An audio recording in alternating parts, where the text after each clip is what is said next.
5th June ছিল বিশ্ব পরিবেশ দিবস, আর সেই উপলক্ষেই নেক্সট উইকেন্ড 6th জুনেই আমাদের টোকিওতে শ্রী জগন্নাথ সোসাইটির উদ্যোগে এক ফ্যামিলি নেচার পেন্টিং আয়োজিত হয়।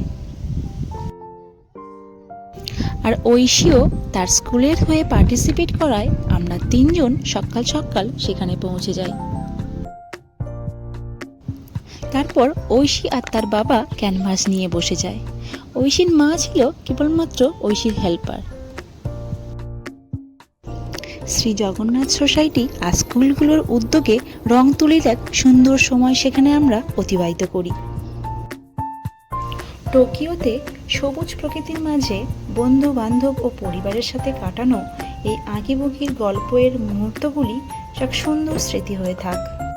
আর আমাদের এই গল্প আপনাদের কেমন লাগলো অবশ্যই জানাবেন।